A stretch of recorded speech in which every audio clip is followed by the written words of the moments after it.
the Republic Day on 26th of January. So what is the significance of this date, 26th of January? The Indian National Army that he formed was also instrumental in pressurizing the British to grant us independence. He knew that it has to be in July or in August, and he randomly picked August 15th as the date. And what is the significance of August 15th?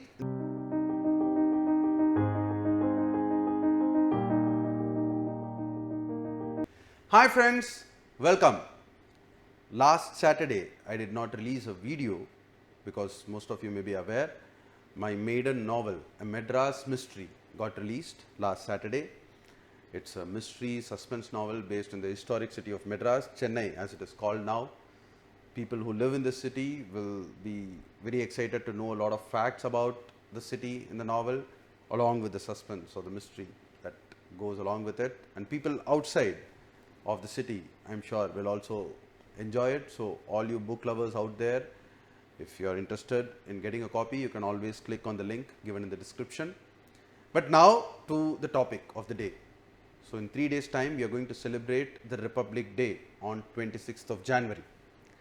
So what is the significance of this date, 26th of January? In fact, if you look at the preamble to our constitution, it starts with the words "we the people," and it concludes by saying, in the Constituent Assembly on this 26th day of November 1949, do adopt, enact and give to ourselves this constitution. So basically on 26th November 1949, the constitution was adopted, but it commenced from 26th of January 1950, which we celebrate as the Republic Day. What is the significance of this 26th January? Now, if you go back in history, in 1928, in the Kolkata session of the Congress, Mahatma Gandhi proposed that India should demand a dominion status from the British. Dominion status means we will be part of the overall British Commonwealth, but we will have a lot of autonomy in legislating and governing our own country.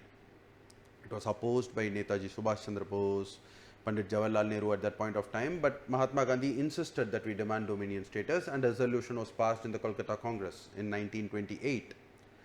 But later, in October 1929, when Mahatma Gandhi met Lord Irwin, who was the viceroy of the country at that point of time, there was no commitment about the granting of dominion status, and this disillusioned the Congress, the leadership, Mahatma Gandhi, everybody. And in December 1929, in the Lahore session of the Congress, Purna Swaraj was declared as the goal of the Congress party for the country. Purna Swaraj means complete independence. Pandit Nehru was elected as the Congress president in that Lahore session, and on December 31st, 1929, on the banks of river Ravi in Lahore, he hoisted the tricolor, and it was decided, it was declared that January 26th, they wanted to celebrate the Independence Day in the month of January of 1930. So the last Sunday of January, January 26th, 1930, was declared as the Purna Swaraj Day. It is bitterly cold in that part of the country during December, but there are Congress leaders who have said that the passion and the heat and the warmth of the moment made them forget the chill outside the session. So this is why January 26th is very special. But after that, there were a lot of agitations and movements that happened before we eventually gained our independence. There was Dandi March or the Salt Satyagraha, which happened during March, April of 1930. Then you had the Quit India movement in 1942, in which the demand was for the British to quit the country and get complete independence. Netaji Subhash Chandra Bose, whose birth anniversary is incidentally today on January 23rd. It's being celebrated as the Parakram Divas by the central government, being celebrated as Desh Nayak Divas by the government of West Bengal. Whatever be the name, he was a true patriot and a great national leader, and the Indian National Army that he formed was also instrumental in pressurizing the British to grant us independence. But later, there was something called as Cabinet Mission Plan, which was constituted in 1946, based on which we got our Constituent Assembly. I'll make a separate video on how our Constituent Assembly was formed and how we adopted our preamble later. But then there was this Mountbatten Plan, which finally decided that okay, India will be given independence and the country will be partitioned. There was lot of reluctance from the Congress leadership. The Indian Muslim League, which was headed by Muhammad Ali Jinnah, it wanted a separate country called Pakistan for the Muslims, but the Indian Congress, National Congress, which was spearheading the freedom struggle, they resisted it, but eventually considered that that was probably the best possible option available to gain independence, and so it was reluctantly agreed to partition the country to India and Pakistan.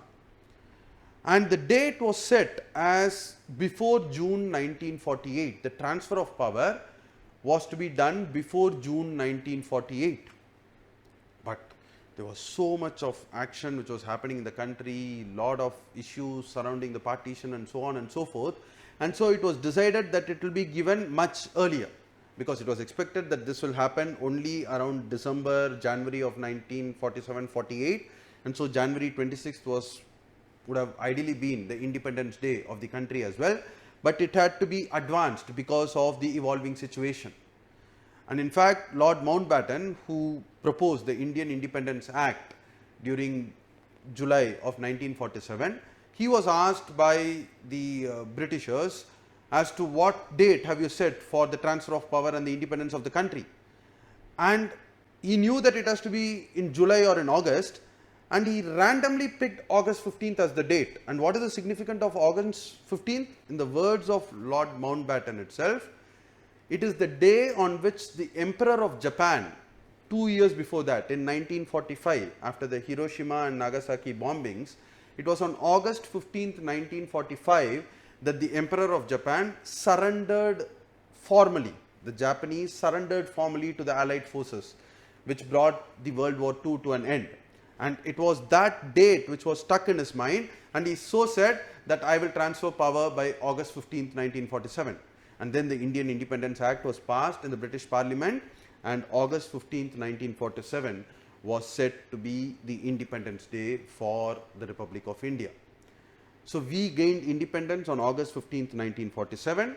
The Constituent Assembly was sitting and preparing the constitution of our country, and in the constitution we have declared ourselves to be a sovereign, socialist, secular, democratic republic. And this was adopted on 26th November 1949 itself. But because of the importance and the emotional attachment to 26th January, because way back in 1930, on the 26th of January, we had declared that we will have Purna Swaraj.